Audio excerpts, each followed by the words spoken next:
Welcome to the Dandy Way Ministries, where we share practical Christian living to God's glory. I welcome you today to continuation of our discussion on spiritual laws for personal success. And now we're on law number 6, the law of words. The law of words. Of the spiritual laws that we discussed so far, this next one is the grand finale, the home run, so to speak. It is the law of speech, the law of words, or law of the tongue. It is the last of this series of spiritual laws that we're discussing. Jesus Christ said in Matthew chapter 12, verse 37, "For by your words you will be justified, and by your words you will be condemned." Heavy, heavy, heavy. It is possible to work hard for years on a project or on a relationship. Possible to build a super strong structure, but destroy it all in just one day by the wrong words. And so we need to talk about the power of words, the use of words, and how to prayerfully avoid a disaster by the wrong use of our words. The Bible tells us, death and life are in the power of the tongue, and those who love it will eat its fruit. Proverbs 18:21. The right words can contribute immensely to personal prosperity, and the wrong words can destroy big time. Permit me to give a preface that this segment of our discussion weighs heavily on the supernatural. To the average individual, it probably doesn't make any sense, but I guarantee you that it makes faith. Our first focus is on the origin of words and languages. The first time we encounter a written documentation of the use of words is in the Holy Bible. God Almighty used words to create the heavens and the earth. We find words uttered by the Creator and with amazing power. In the beginning, God created the heavens and the earth. The earth was without form and void, and darkness was on the face of the deep. And the Spirit of God was hovering over the face of the waters. Then God said, "Let there be light," and there was light. Genesis 1:3. The rest of Genesis chapter 1 gives us a narration of how God used words to create the entire earth.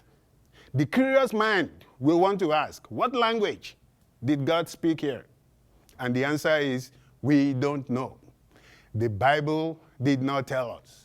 So we can only speculate that it is the same language learned by Adam and the same language that was spoken by all men before the flood and shortly after the flood. Then the flood came, and God spared Noah and his family. We know Noah had 3 children, Shem, Ham, and Japheth. Genesis 10, verse 1.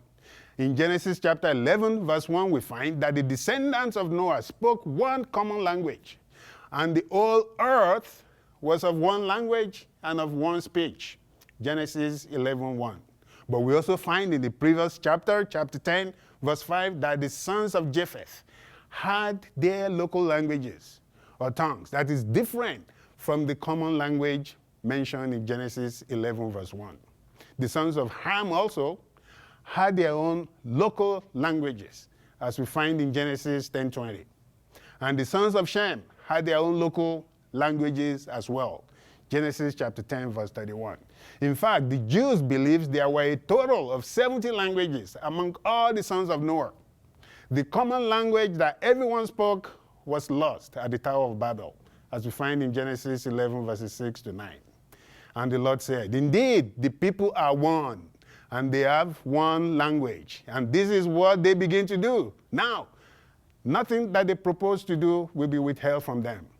Come, let us go down and there confuse their language, that they may not understand one another's speech." So the Lord scattered them abroad, and from there over the face of all the earth. And they ceased building the city. Therefore, its name is called Babel, because there the Lord confused the language of all the earth. And from there the Lord scattered them abroad over the face of all the earth. Again, we can only speculate that among the 70 languages, the only language closest to the original common language of the world is the Hebrew language. This is primarily because the Shemites were the only family that kept close to God at that time in history. Let us also remember that the original Hebrew of the Old Testament times have been lost. It is not the same as modern-day Hebrew.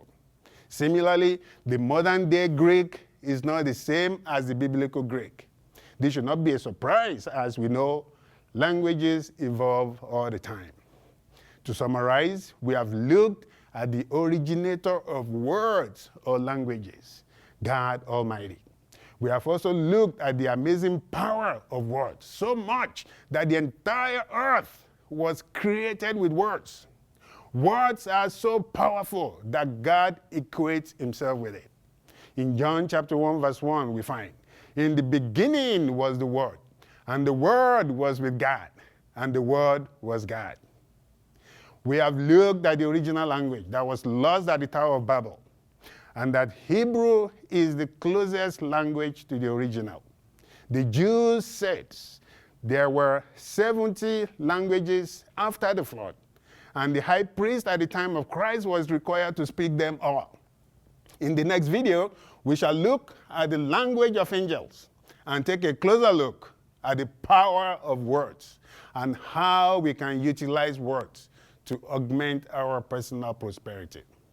If God Almighty can create the entire earth with words, there is no telling what awesome prosperity we humans, who are created in God's image, can create in our own personal lives with the right words.